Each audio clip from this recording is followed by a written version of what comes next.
സംസ്ഥാനത്തിന്റെ തലസ്ഥാനത്ത് അതായത് തിരുവനന്തപുരത്ത് BJP നേടിയത് ചരിത്ര വിജയമാണ്. ആ ചരിത്ര വിജയത്തിന്റെ ആഘോഷം ഇപ്പോഴും തുടർന്നുകൊണ്ടിരിക്കുന്നു. മേയർ VV രാജേഷും അദ്ദേഹത്തോടൊപ്പമുള്ള കൗൺസിലർമാരും ഡൽഹിക്ക് പുറപ്പെടുകയാണ് ഈ വരുന്ന ഫെബ്രുവരി 9 കേരള എക്സ്പ്രസിൽ. ഡൽഹിയിൽ പ്രധാനമന്ത്രി നരേന്ദ്രമോദിജിയും BJPയുടെ കേന്ദ്ര നേതൃത്വവും ഒരുക്കുന്ന വിരുന്നിൽ പങ്കെടുക്കാൻ വേണ്ടിയിട്ടാണ് മേയർ VV രാജേഷും സംഘവും ഡൽഹിക്ക് തിരിക്കുന്നത്. ഡൽഹിയിൽ വിവിധ സ്ഥലങ്ങൾ സന്ദർശിക്കുന്നുണ്ട്. നാഷണൽ ലാൻഡ്മാർക്കുകൾ, അതായത് രാഷ്ട്രത്തിൻ്റെ അടയാളപ്പെടുത്തലുകളെല്ലാം തന്നെ അവർ സന്ദർശിക്കുന്നുണ്ട്. വിവിധ പ്രദേശങ്ങളിലേക്ക് യാത്ര നടത്തുന്നുണ്ട്. ഈ സ്ഥലങ്ങളെല്ലാം കണ്ടതിന് ശേഷം ഫെബ്രുവരി 13 പ്രധാനമന്ത്രിയുടെ വസതിയിൽ മേയർക്കും സംഘത്തിനും വിരുന്ന് ഒരുക്കിയിട്ടുള്ളത്. ആ വിരുന്നിൽ അവർ പങ്കെടുക്കുകയും ചെയ്യും. അപ്പോൾ പ്രധാനമന്ത്രിയുമായിട്ടുള്ള ഒരു കൂടിക്കാഴ്ച ഒരുക്കും. തിരുവനന്തപുരത്തിൻ്റെ വിജയം പ്രധാനമന്ത്രി നരേന്ദ്രമോദിജി ആഘോഷിച്ചത് 3 തവണ ട്വീറ്റ് ചെയ്തുകൊണ്ടാണ്. 1, 2 തവണയല്ല 3 തവണയാണ് ട്വീറ്റ് ചെയ്തത്. ആ ട്വീറ്റ് വളരെയധികം തന്നെ ലോക ശ്രദ്ധ നേടുകയും ചെയ്തു എന്നുള്ളത് പ്രധാനപ്പെട്ട കാര്യമാണ്. കാരണം കേരളത്തിൻ്റെ വിജയം, കേരളത്തിൽ BJP നേടുന്ന വിജയം എന്ന് പറയുന്നത് അത്രയധികം പ്രാധാന്യമുള്ളതാണ്. പ്രത്യേകിച്ച് സംസ്ഥാനത്തിൻ്റെ തലസ്ഥാനത്ത്. അതായത് ഓരോ തവണ ഓരോ ഇടങ്ങളിൽ BJP അധികാരത്തിലേക്ക് വരുമ്പോഴും അതിന് മുൻപായിട്ട് അവിടുത്തെ പ്രധാനപ്പെട്ട തദ്ദേശ സ്വയംഭരണ സ്ഥാപനങ്ങളിലെല്ലാം തന്നെ BJP നിർണായക ശക്തിയായി മാറിയിട്ടുണ്ട് എന്നുള്ളതാണ്. ഡൽഹി കോർപ്പറേഷൻ്റെ കാര്യത്തിലായാലും ശരി തന്നെ, മുംബൈ കോർപ്പറേഷൻ്റെ കാര്യത്തിലായാലും ശരി തന്നെ, ഇവിടെയെല്ലാം BJPക്ക് നിർണായക ശക്തിയുണ്ട് എന്നുള്ളതാണ്. അവിടെയെല്ലാം അധികാരത്തിലെത്തിയിട്ടുണ്ട്.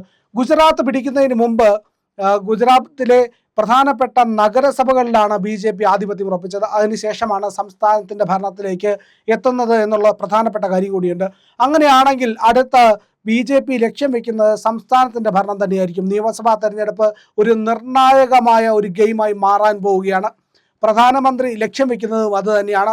കേരളത്തിൽ BJPക്ക് ഒരു നിർണായക സ്ഥാനം ഉണ്ടാക്കിയെടുക്കാനുള്ള ശ്രമത്തിലാണ് BJPയുടെ കേന്ദ്ര നേതൃത്വവും. അങ്ങനെ വരുമ്പോൾ അധികം വൈകാതെ തന്നെ ഈ നിയമസഭാ തെരഞ്ഞെടുപ്പിൽ ആ നേട്ടത്തിൻ്റെ ആദ്യ ചുവടുകൾ നമുക്ക് കാണാൻ കഴിയുമെന്നുള്ളതിൽ സംശയമില്ല എന്നുള്ളതാണ്. പ്രധാനമന്ത്രി നരേന്ദ്രമോദിജി തിരുവനന്തപുരത്തെത്തിയപ്പോൾ മേയർ VV രാജേഷിനെ ആലിംഗനം ചെയ്തതും തോളിൽ തട്ടുന്നതും ഒക്കെ നമ്മൾ കണ്ടതാണ്. അത് വളരെ വൈകാരികമായിട്ടുള്ള ഒരു രംഗമായിരുന്നു. VV രാജേഷിനും ആശാനാഥനും ജീവിതത്തിൽ മറക്കാൻ പറ്റാത്ത ഒരു നിമിഷമായിരുന്നു അത് എന്നുള്ളത് അവർ പറയുകയും ചെയ്തിട്ടുണ്ട്. ഏതായാലും ശരി തന്നെ, പ്രധാനമന്ത്രി നരേന്ദ്രമോദിജിയുടെ ഹൃദയത്തിലാണ് തിരുവനന്തപുരം കോർപ്പറേഷൻ എന്നുള്ളത് കാര്യത്തിൽ സംശയമില്ല. തിരുവനന്തപുരം കോർപ്പറേഷന് വരാനിരിക്കുന്ന സൗഭാഗ്യങ്ങൾ, അതായത് നേട്ടങ്ങൾ, വികസന സ്വപ്നങ്ങൾ, ഇതെല്ലാം തന്നെ വളരെ വലുതായിരിക്കും എന്നുള്ള കാര്യത്തിലും സംശയമില്ല. എന്തായാലും അതിൻ്റെ ആദ്യ പടി എന്നോണമാണ് മേയറും സംഘവും ഡൽഹിക്ക് തിരിക്കുന്നത് എന്നുള്ളതാണ്. കേരളത്തിന് നേടിയെടുക്കാൻ കഴിയുന്ന അനവധി കാര്യങ്ങളുണ്ട്. ഇവിടെ ബജറ്റിൽ പ്രഖ്യാപിച്ചില്ല എന്ന് പറഞ്ഞുകൊണ്ട് നിലവിളിക്കുന്ന ആൾക്കാരും മാപ്രകളെയൊക്കെ നമ്മൾ കാണുന്നുണ്ട്. പക്ഷേ അതിനൊക്കെ അപ്പുറത്തേക്ക് ഈ ബജറ്റ് എന്ന് പറയുന്നത് പൂർണ്ണമായിട്ടും ഏതെല്ലാം സംസ്ഥാനങ്ങൾക്ക് എന്തെല്ലാം കൊടുക്കുമെന്ന് പറയുന്ന കാര്യങ്ങൾ മാത്രം പറയുന്ന ഒരു രേഖയല്ലല്ലോ. അപ്പോൾ കേരളത്തിനകത്ത് എന്തൊക്കെ വികസനങ്ങൾ കൊണ്ടുവരാൻ കഴിയും, കേരളത്തിൻ്റെ ഉയർച്ചയ്ക്ക് വേണ്ടി അതെല്ലാം ചെയ്യാൻ കഴിയും, ഇതെല്ലാം കൃത്യമായ ധാരണ BJPക്കുണ്ട്, പ്രധാനമന്ത്രിക്കുണ്ട്, നമ്മളുടെ മേയർക്കുമുണ്ട്. അപ്പോൾ കേരളത്തിനകത്ത്, സംസ്ഥാനത്തിൻ്റെ തലസ്ഥാനത്ത് ആദ്യ ചുവടായിട്ട് BJP ഒരുക്കുന്നത് വികസനങ്ങളുടെ വലിയ പുരോഗതിയുടെ വലിയ ഒരു ലിസ്റ്റ് തന്നെയാണ്. ആ ലിസ്റ്റിൻ്റെ ആദ്യപടിയാണ് ആദ്യം ശുചീകരണം എന്ന് പറയുന്നത്. ആ ശുചീകരണം എന്ന് പറയുന്നതിൻ്റെ 1ാം ഘട്ടമായിരുന്നു തെരുവ് നായ പ്രശ്നത്തെ പരിഹരിക്കുക എന്നുള്ളത്. അതിനു വേണ്ടിയിട്ടുള്ള നിർണായക നീക്കം നഗരസഭ നടത്തിക്കൊണ്ടിരിക്കുന്നു. 2ാമതായിട്ട് കേരളത്തിൻ്റെ മാലിന്യ പ്രശ്നമാണ്. കേരളത്തിൻ്റെ മാലിന്യ പ്രശ്ന പരിഹാരത്തിന് 1ാം മാതൃകയാവാൻ പോവുകയാണ് തലസ്ഥാനം എന്നുള്ള കാര്യത്തിൽ സംശയമില്ല. അത് വരും ദിവസങ്ങളിൽ നമുക്ക് കാണാൻ കഴിയും. അതിനു വേണ്ടിയിട്ടുള്ള മാസ്റ്റർ പ്ലാൻ തയ്യാറാക്കുകയാണ് നമ്മളുടെ VVR. അപ്പോൾ അങ്ങനെ കേരളത്തിലെ ഒരു വലിയ മാറ്റം, ഒരു മാതൃക ഒക്കെ തിരുവനന്തപുരം തലസ്ഥാനത്തെ നഗരസഭ നമുക്ക് കാണിച്ചു തരാനിരിക്കുകയാണ്. ഏതായാലും ശരി തന്നെ, മേയർക്ക് പ്രധാനമന്ത്രി നരേന്ദ്രമോദിജിയുടെ വിരുന്നൊരുക്കുകയാണ്. കേരളത്തിൻ്റെ തലസ്ഥാനം പിടിച്ചതിൻ്റെ ആഘോഷങ്ങൾ ഇപ്പോഴും അവസാനിച്ചിട്ടില്ല എന്ന് ഞാൻ പറഞ്ഞത് ഈ പറയുന്ന സ്വീകരണത്തിനെ സംബന്ധിച്ചാണ്. അതുപോലെ തന്നെ പ്രധാനമന്ത്രിയുടെ ഓഫീസിൽ നിന്ന് ഔദ്യോഗിക ക്ഷണക്കത്തും മേയർക്ക് ലഭിച്ചിട്ടുണ്ട് എന്നാണ് അറിയാൻ കഴിയുന്ന വിവരം. ഫെബ്രുവരി 9 ഇവിടെ നിന്ന് തിരിക്കുന്ന സംഘം ഡൽഹിയിലെ വിവിധ സ്ഥലങ്ങളൊക്കെ സന്ദർശിച്ചതിന് ശേഷം ഫെബ്രുവരി 13 പ്രധാനമന്ത്രിയുടെ വിരുന്നിൽ പങ്കെടുക്കുന്നത്. അതിനുശേഷം അന്ന് തന്നെയുള്ള ഫ്ലൈറ്റിൽ തിരിച്ച് തലസ്ഥാനത്തേക്കും എത്തും. ഫെബ്രുവരി 9 തലസ്ഥാനത്ത് നിന്ന് തിരിക്കുന്ന കേരള എക്സ്പ്രസ്സിലാണ് ഇവർ യാത്ര ചെയ്തതെന്ന് പറഞ്ഞല്ലോ. ആ ട്രെയിനിൽ വിവിധ സ്ഥലങ്ങൾ, കേരളത്തിൻ്റെ വിവിധ ഭാഗങ്ങളിൽ അധിക സമയം നിർത്തിയിടുന്ന സ്റ്റേഷനുകളിലെല്ലാം തന്നെ BJP സ്വീകരണവും ഒരുക്കുന്നുണ്ട്. അത്തരത്തിൽ വിവിധ സ്ഥലങ്ങളിൽ സ്വീകരണം ഏറ്റുവാങ്ങിയായിരിക്കും മേയറും സംഘവും ഡൽഹിയിലേക്ക് യാത്ര ചെയ്യുന്നത് എന്നുള്ളതാണ്. ഏതായാലും ശരി തന്നെ മേയർക്കും, അതായത് മേയർ VV രാജേഷിനും ഡെപ്യൂട്ടി മേയർ ആശാനാഥിനും അഭിനന്ദന കത്തും പ്രധാനമന്ത്രി നരേന്ദ്രമോദി അയച്ചിട്ടുണ്ട്. BJPയുടെ വലിയ നേട്ടമാണ്. ഈ നേട്ടത്തിനകത്ത് മറ്റൊരുപാട് കാര്യങ്ങൾ ഒളിഞ്ഞിരിക്കുന്നുണ്ട്. തിരുവനന്തപുരം നഗരസഭ പിടിച്ചപ്പോൾ, BJP പിടിച്ചപ്പോൾ അന്ന് രാഷ്ട്രീയ നിരീക്ഷകരെല്ലാം തന്നെ ചൂണ്ടിക്കാട്ടിയ ഒരു പ്രധാനപ്പെട്ട കാര്യമുണ്ട്. വിവിധ മണ്ഡലങ്ങൾ ഈ പറയുന്ന നഗരസഭയ്ക്കകത്ത് വരുന്നുണ്ട്. ആ നഗരസഭയ്ക്കകത്ത് വരുന്ന മണ്ഡലങ്ങളിലെല്ലാം തന്നെ BJP നിർണായക ശക്തിയായി മാറിയിട്ടുമുണ്ട്.